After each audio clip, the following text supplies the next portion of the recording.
Bonjour, à la veille des fêtes de Agenmo, c'est au bord des lacs d'Alcaud que nous enregistrons le journal de la semaine. Tout d'abord, terminons notre rencontre avec les responsables de commission du comité des fêtes. Bonsoir, je me présente, je m'appelle Dessay Jérôme, je fais partie de la commission Cavalcade, en remplacement de Laurent Vergès, qui lui est passé président. Donc ça va faire ma troisième année que je suis au sein du comité. J'étais 2 ans bénévole et maintenant donc, je suis rentré à la commission. Donc cette année, je suis là pour vous présenter donc, la cavalcade qui aura lieu le samedi soir à 22h30 et le dimanche à partir de midi. Donc le samedi soir, c'est départ de la place Montmartre et le dimanche, départ donc, de l'église pour midi. Alors le samedi soir, nous avons 7 chars de quartier, un char de la Reine des Fêtes, un char des confettis et un char de la classe, ainsi que le dimanche. Et pour le samedi soir, nous avons donc des bandas qui interviennent entre les chars. Donc je vais vous énumérer les noms pour le samedi soir. Donc nous avons les faïences, les sambastones, les biberons, les calientes, les piperban, la criquenia, les arsouillos et les divinos. Et pour le dimanche, donc nous avons les divinos, donc les sambastones, les arsouillos, les calientes, les faïences, l'harmonie d'Agenmo qui se rajoute le dimanche, et les campesinos, ainsi que les biberons. Voilà, qui seront eux déguisés sur le thème, comme chaque année, sur le thème du char de la Reine des Fêtes. Voilà. Et donc je vous invite à venir nous retrouver donc, le samedi soir et le dimanche midi, nombreux. Et ah oui, j'ai oublié aussi de vous dire que bien sûr pour clôturer la cavalcade, comme chaque année, le samedi soir et le dimanche midi, donc il y aura 7 voitures qui vont clôturer la cavalcade. Qui vous permettront aussi de voir ce qu'ont créé les jeunes et puis voilà, qui vont mettre l'ambiance, j'espère, et que vous serez contents de les accueillir et de les voir défiler avec nous au sein de la cavalcade. Voilà, donc écoutez, je vous remercie, je vous attends nombreux le samedi soir et le dimanche midi. Merci, au revoir. Bonjour, je m'appelle Gérard Fortage, je fais partie du comité des fêtes d'Agenmo et je suis responsable de la commission course landaise. Donc c'est nous qui avons la primauté d'ouvrir les fêtes avec le concours landais. Le concours landais, c'est un rendez-vous traditionnel à Agenmo. On a décidé de maintenir la date du vendredi pour des questions d'organisation. Alors ça sera le 2 août à 21h30. C'est le concours qui va réunir les 4 ganaderia et les 4 quadrillas de Formel, avec cette année une nouvelle formule. Donc on a décidé de faire un éliminatoire, de donner surtout la chance aux jeunes. Cette année, ça sera essentiellement, évidemment, si les blessures les épargnent, des jeunes qui seront en piste. Alors il y aura, c'est une formule avec donc un éliminatoire à 5 écarteurs. Sur ces 5 écarteurs, on en retient 4. Ces 4 écarteurs qualifiés vont affronter chacun une vache sans corde qui sera tirée au sort.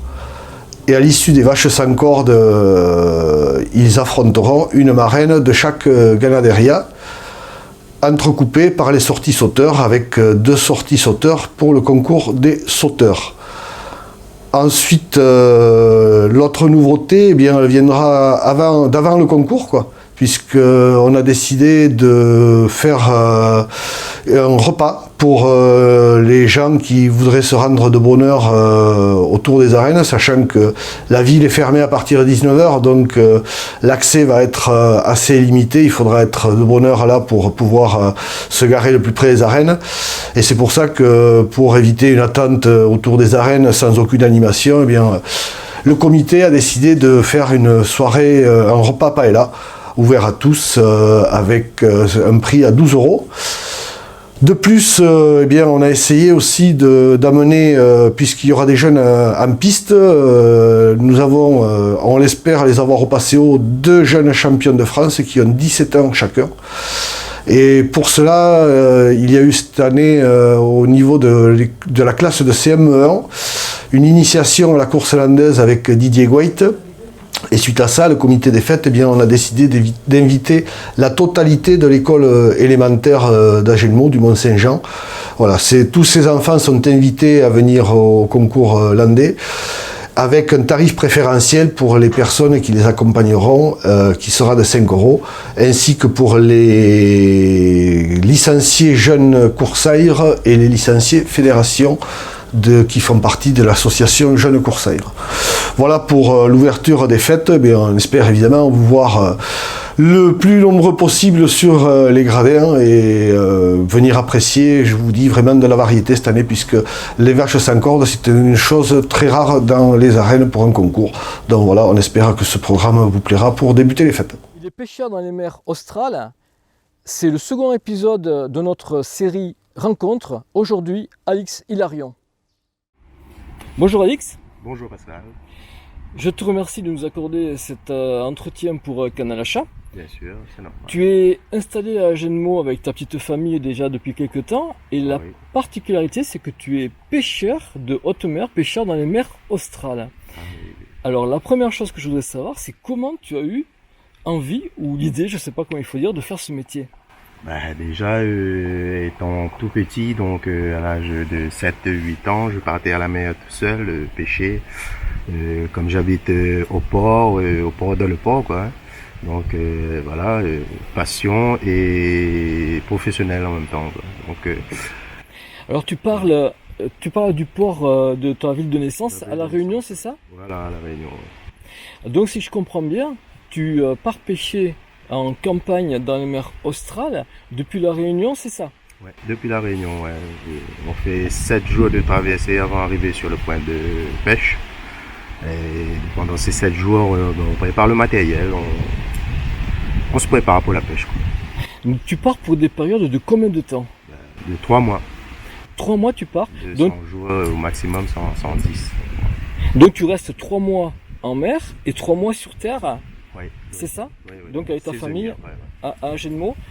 Et ensuite donc tu pars depuis La Réunion jusqu'aux îles Kerguelen, c'est ça ou pas? Oui, de La Réunion jusqu'aux îles Kerguelen. Et de la France jusqu'à La Réunion, c'est l'avion, quoi. Donc c'est plus rapide. Je comprends bien. Et après, voilà. Après tu pars avec ton outil de travail. Voilà. Qu'est-ce que c'est comme bateau? C'est un palangrier. C'est un 65 mètres très, très solide. Voilà, pour des mers dangereuses comme les Kerguelen, les îles Crozet. J'imagine que ça doit être assez dangereux. Qu'est-ce que tu vas pêcher là-bas? Je pêche de la légine. C'est un poisson de fond, pareil un cabot de fond ou un mérou qui peut atteindre des 2 mètres sur 120 kg au moins.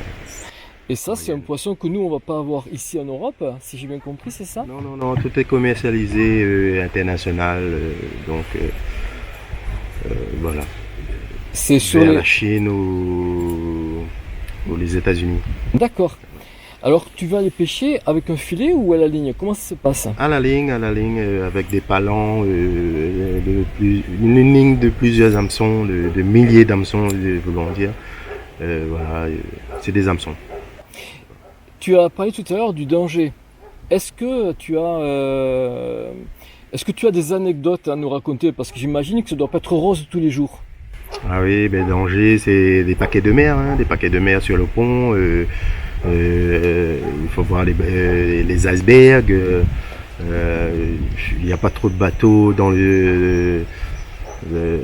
sur les lieux, mais quand même, il faut faire attention aux autres bateaux. Et voilà, il faut faire attention surtout à la stabilité du bateau et tout.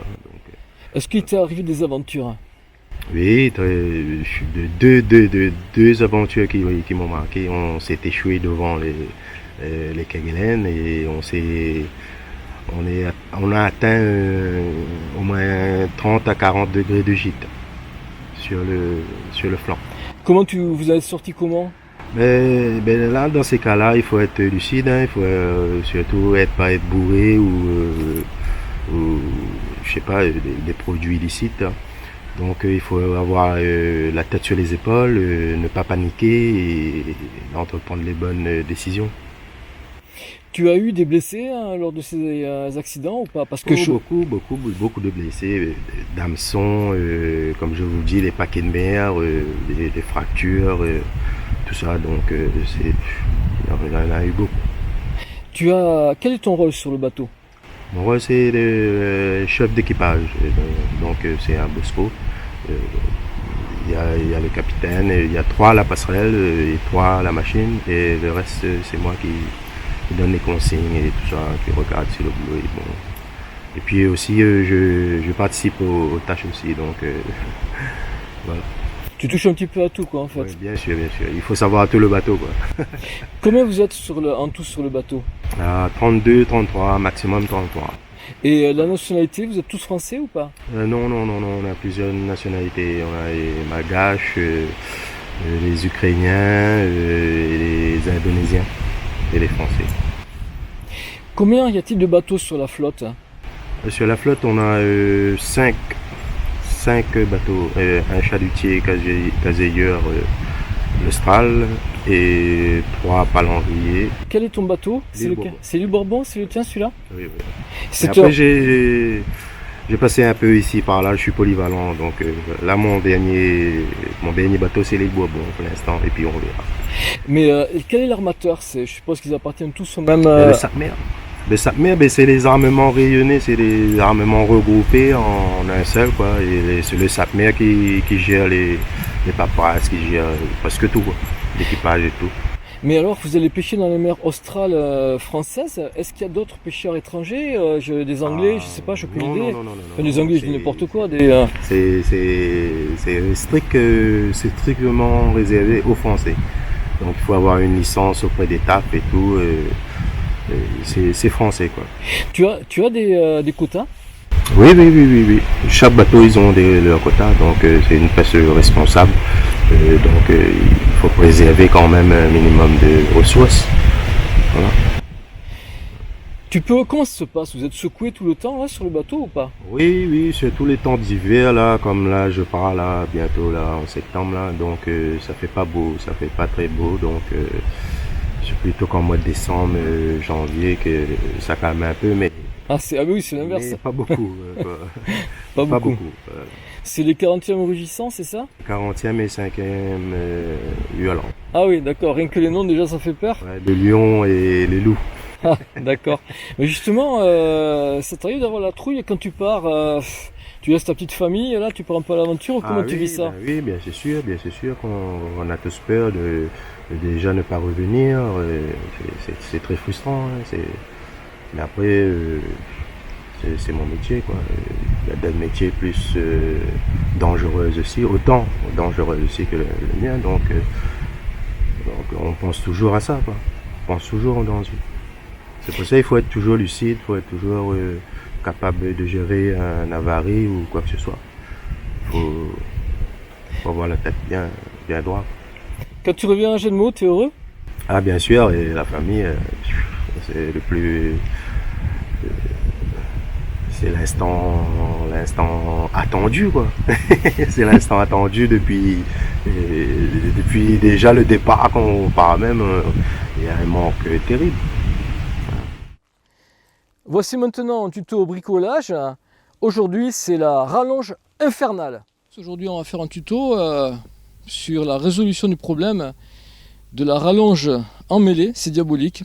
Alors évidemment, l'exemple le plus typique, c'est qu'aujourd'hui on a un bricolage à faire, on a besoin d'une rallonge, et lorsqu'on l'attrape, eh bien voilà, on va se retrouver avec ce problème-là. Voilà, la rallonge, elle est sortie de son rouleau, c'est emmêlé ici, on se retrouve avec le fil qui part dans tous les sens. Et si on veut arriver à démêler cette solution, on va passer 1 heure. À mon avis, l'ingénieur qui a inventé ça, qui a fait ce produit, jamais de sa vie il a utilisé une rallonge, il ne l'utilisera jamais parce que c'est pas possible. Donc on va se rabattre sur la rallonge classique. La rallonge classique, c'est celle-là, elle a traîné dans le garage depuis le dernier chantier, ça doit faire à peu près 6 mois qu'elle est là. La première chose qu'on va faire, déjà ça se voit, elle est tout emmêlée. On va passer un petit moment pour la démêler et vous allez voir qu'il y a une astuce pour que plus jamais ça se reproduise.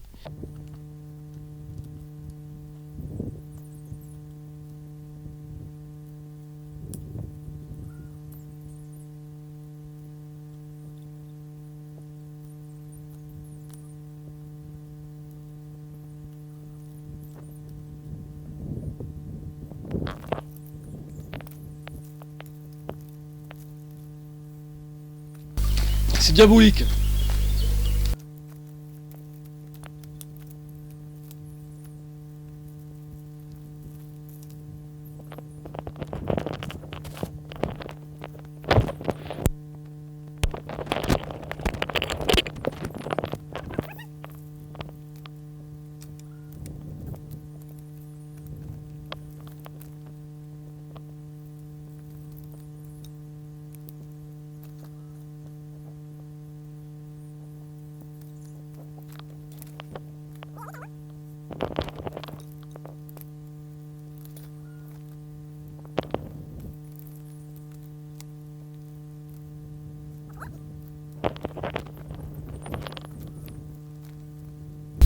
Ah mais voilà, on touche au but. Donc je pense que ça y est, la rallonge. Donc voilà, donc maintenant la rallonge est dénouée, mais en fait l'astuce, c'est tout simplement pour que plus jamais, quand on aura fini le chantier de 100 mêles, il suffit de mettre le mâle dans la femelle. Voilà. C'est le geste qui sauve. Quoi qu'on fera, n'importe comment qu'on l'arrange, plus jamais elle s'en mêlera. Alors, si les bricoleurs du dimanche comme moi, vous avez vécu ça, pensez à le faire, faites pas comme moi la dernière fois, n'arrangez pas n'importe comment.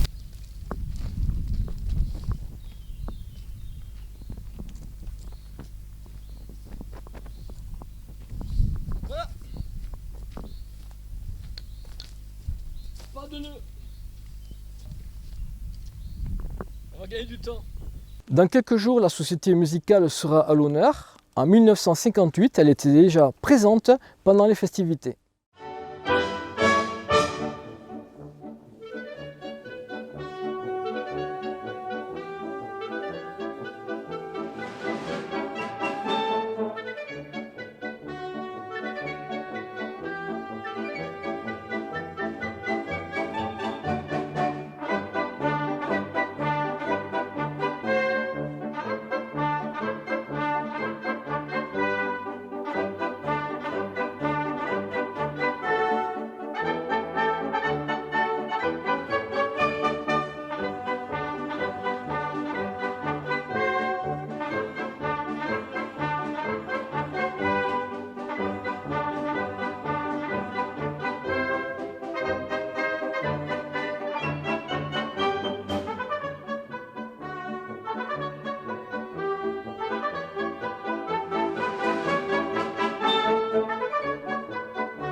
Ce journal est maintenant terminé. Merci beaucoup de votre attention. Pensez à partager, pensez au pouce bleu. À la semaine prochaine.